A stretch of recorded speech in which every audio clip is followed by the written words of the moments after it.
Happy pre-summer to you all. It is the end of May. My children are out of school. They finished their last day Wednesday. No, two finished Wednesday because they're in public school, and two finished Thursday because they're in private school. And every summer, at least the past couple of summers, I typically do a modified homeschool because I start off homeschooling my children for let me see, my oldest is 14, and I started homeschooling her when she was 3. And my son was born shortly after that, and my youngest is about to enter the 3rd grade. So right now I have, as of their graduating date, so the grade they're going into next school year is 10th, 8th, 7th, and 3rd. So just some quick tips for how I keep their brain kind of functioning academically over the summer. My last summer I think was probably the most, or maybe 2 summers ago, excuse me, but last summer was really good because my oldest was entering high school. Not only was she entering high school, but this is her first public school because I homeschooled her up until 4th grade, and then she went to full-time middle school. And she skipped a grade, so she's one of those just born to be a student type of brainy person. And she loves to learn, and I love to teach her. So if it weren't for her being my first, I probably wouldn't want to homeschool too much longer. But anyway, that's a whole other story. So the last summer, just getting her ready to attend GSMST, which is the top school in Georgia. It's Gwinnett Science and Math Technology Center. Very tough to get into. I wanted her to get into it, and she wanted to get into it. So thank God she wanted to get into it because it was very tough. Just meeting the requirements because she wasn't attending a public school, and because of her age, because she was younger, and then just the test she had to take because some materials she hadn't done before. So when she did finally get in, because after jumping through all those hoops and meeting all those requirements, she had to take she took the test, and then she had to be picked for the lottery. So it's like you can go through all that and still not get in. So thank God, praise God, she got in. But what I did with her last summer to get her prepared for school, because her freshman year, her schedule was chemistry, physics, engineering, algebra, Spanish, and it wasn't like language art. I want to say it was, what was it? So maybe literature, I think. I can't remember the term, but it was some sort of, literature kind of grammar kind of thing. So for the summer, I had her doing Khan Academy, going through chemistry just to get her familiar with the terminologies, what she may be learning, and the same thing with physics. Her dad's an engineer, so that wasn't automatic, but that just really the physics and the chemistry were the things she was the most kind of nervous about, and she did an excellent job this school year. A lot of students who have basically career of having A's, which is her, have often not done well their first year. So her first semester she got all A's. I think she may have got 1 B, and then her final ending she got all A's and 1 B. So she did amazing. She was very dedicated, so that helped a lot. So she did say at the beginning of the school year that the chemistry and the physics over the summer helped. So that being said, what I do with my other children is that I do review, and I try to write down some things so that I wouldn't forget. What I do is I look at my child's learning style. So maybe their aesthetic, maybe their kinesthetic, maybe their visual, maybe their just different types of learning styles, and I try to pay attention to how they learn and then fit different curriculums and practices for that. So for my oldest one, I can just kind of say, here, do this, and that's it. I don't have to monitor her. Did you do this? Did you do that? She does it, and that's really it. My second daughter, very much the same way. She's very dedicated. She does not like to get bad grades. So if she's not getting something, she'll ask for help. And that's another thing I encourage my children. If you don't understand something, get help, because if you aren't understanding it, you're not learning, and you're not helping yourself. I mean, the point isn't to just see that you got them all right, but to actually understand it and help them to know that they understood it. And then what else?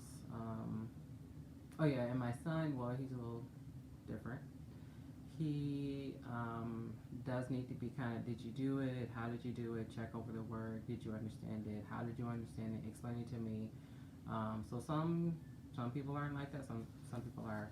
And with the younger one, I think with the digital year, she's gotten a bit on the relaxed side. I'll use that politically correct term, although I don't care too much for politically correct because it's usually not correct. But anyway, so for the summer, what I do with them, obviously preparing them for the school year, but say if they struggle. My son struggled with comprehension and some math.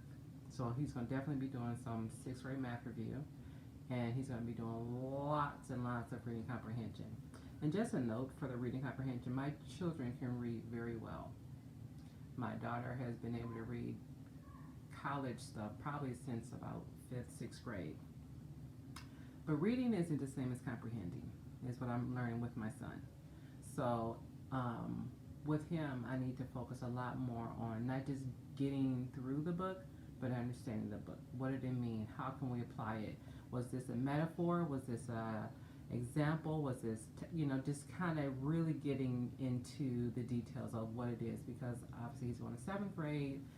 He's also very young for his grade, and just for him to not just get so frustrated. For him, I homeschooled him last school year when he was in 5th grade. And that was because 4th grade, he just kind of floated by. And I think because he's a well-behaved child, that they didn't really push. I don't know what the reason was, but I just felt like he just he would do the work and then just completely forget about it. So 5th grade, I homeschooled him, and we basically really just did math and grammar, because that, to me, if you don't understand, you can't. There's no point in us going to read social science and history and all the other stuff if you're just reading. Period, you don't know what you're reading. And the same thing with math, just kind of going through the basics and making sure he's mastered those things and he can understand them, and he just feels confident. It definitely it boosts his confidence. So he's going to be doing math review. So do like reading comprehension. Even if your child is, say, my oldest started reading when she was 3. So her reading, I did this book called Teach Your Child to Read in 100 Easy Lessons. That's the actual name of the book. The book looks very cheesy, but is literally, there's a script. It tells you what to say. It tells you what to expect to hear, and what to expect your child to say, how to correct them. And it was so helpful for me, because when I first started homeschooling, I was so nervous because I've never been a STAR student. Well, I've been a STAR student, but I've never enjoyed school. So that's a really good book for anyone. If your child is even 2, your child does not need to even know what a letter looks like. They just need to seem like they want to read. And the reason why I started is because my daughter wanted to read. She would take a book and she would just be, you would think that she was really reading, but she wasn't. But she wanted to learn to read. So I taught her, she was happy, and she still reads all the time up to this day. And of course, thank goodness, it's trickled down to her siblings. So they all will get stacks and stacks from the library. And so when you do reading comprehension hand to hand, because I didn't have that growing up, and that till this day is a hindrance for me. Math review, and then also math challenge. My second daughter is really, really good in math, but there's times I have to push her because she gets kind of comfortable, and so I'll give her something, and she's like, well, I didn't learn that. I said, well, see if you can figure it out, and most of the time she figures it out. So challenge them, not just in math, but in comprehension, or even if there's something they want to learn about. They can be 5 years old and they want to know about physics. Like if they're interested in something, you can always find a way to get them to learn more and to understand more. Just take it to their level, and they'll be good. I mean, it's not about them being masters or geniuses at it, but just meet them where they are, and that gives them that natural desire for learning. Also, something that's very important to me is being body awareness and knowledge. So we work a lot on the anatomy and the physiology, like what is what, how does these connect. Um, I'm very, very nutrition oriented. My children know that we look at our food. When we get sick, what's the first thing we look at? What did we eat last? What did we not eat? Did we eat enough of? Do we need some more of this? That's really your life medicine. So I focus a lot on the anatomy and physiology more so because of how things respond. You know, if you had something, why is it doing that? What is it doing to your body? We eat a lot of beans because of this. We eat broccoli. We need to have, you know, a certain amount of calcium before the age of 18 to store up your muscles. Just explain them to, you know, what we need for our bodies. How do we get those things in our body, and what is it doing to help us later on in life? Because we obviously don't think of it then. I know I didn't. And we may not even know. And unfortunately, they don't teach physiology and anatomy in school. They're more quick to teach about sex, which I'm like, if you teach about the entire body, they will understand how all that stuff works. But that's another subject as well. I also talk about exercise and how important that is, because some children are very, very smart, but they want to sit on their butts and not do anything, and that's not good for the brain. Like, you know, you can be physically active as well as mentally active. So some resources I can suggest is Khan Academy, which is spelled Khan Academy. It's a website, and there's an app, and it does amazing work all the way from pre-K up to like college and beyond. I'm using it for studying for the GRE, but it's for all grades. It has so many different subjects and topics and levels and all the other stuff that it can, you know, you can pick and choose what lessons. You don't have to go like in order, so you can kind of pick what you want to do. And also, like when you take the different quizzes or tests, it tells you what you did wrong, and it breaks down. So it's not just, oh, I did it wrong, I don't know why. Like it gives the reasons why, and that's very important for me. I want my children, when you get it wrong, okay, you get it wrong, but why did you get it wrong? Do you know why? If you don't know why you get it wrong, chances are you're going to get it wrong again, or you're just going to try and eventually still get it wrong. If you hear any weird noise in the back, that's my children. So I like Khan Academy, and it's free. You don't have to pay anything. You don't have to watch any commercials. It's free. And they do ask for donations, but they don't push it. Another resource that we used last year was called AfterSchoolHelp.com. It's actually through Bob Jones' curriculum, but it's called AfterSchoolHelp.com. And that has 4 different subjects. Let me see if I can find it. Okay, I think it's math, language, I know it's Spanish, it may be science.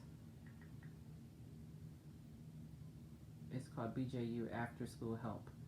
And the subjects are, okay, language arts, math, science, and Spanish.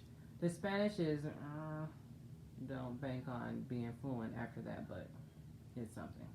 The language arts and math are the things we did the most. I don't recall doing much in the science, so I don't really have much input on that. I'm looking at it now.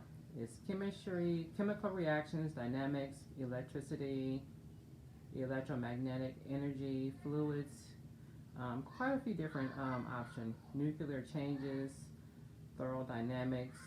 So yeah, I guess it has a pretty good thing, but I really haven't looked into it. So I guess it's more physical science. Other resources, and these are all free. Your public library. You can go to the library itself, reserve books, or online. There's so many different resources, including language of several different kinds. My daughter wants to learn Greek, so I'm like, learn Greek. Other options that are not free but very, very cost efficient, because I am very thrifty, the Dollar Tree. They have workbooks. So if you don't feel like doing the lesson, find a workbook for their grade or whatever they're interested in and just have them do a couple of pages a day. I like to go to the thrift store. I'll either go to Goodwill or St. Vincent's de Paul or just whatever neighborhood thrift store that's near you. They may have some books. Sometimes you may find some workbooks that aren't used. I don't know. I've been able to get quite a few, but I go quite often, so that's not in the business. Anyway, other things are online printable worksheets. I don't do those very often, primarily because it's hard for me to find exactly what I'm looking for. So you can make your own if you want, or write something on a whiteboard, or have your child write something on a whiteboard. If they're young, like my daughter is going to third grade, I'll probably have her do her own times table. So there's many different things that you can do, but for the summer, as far as like just getting those mind going, we usually have about 2 to 3 days per week, and we'll do about 2 to 3 hours of homeschooling for those 2 or 3 days. Some days is more, some days is less. Sometimes we get into the physiology and they just want to keep going. Sometimes also I'll have them do, what did I have them do last time? It was I believe it was Bengal. They did Spanish together because we're just kind of familiar with Spanish. We're not fluent, but we're familiar. So having them do it together as a group is helpful too, because you just learn Spanish on your own and you don't have anyone to converse with, then you don't really know how well you know it. And of course, there's so many different didactics and dialects of Spanish. That could be a challenge, but if you just kind of learn the basic stuff, it can work out. So that's some of the resources that I use. I hope I'm not forgetting anything. But yeah, just help your children to keep their mind going, keep their body moving, getting at least like 30 to 60 minutes of sun and exercise. I do have a child that likes to be hidden away. I got to pull her out to, let her flowers get the light that it needs. So anyway, hope this is helpful to you all. Didn't mean to make it this long, but it is what it is. So hope this is helpful. You all have a wonderful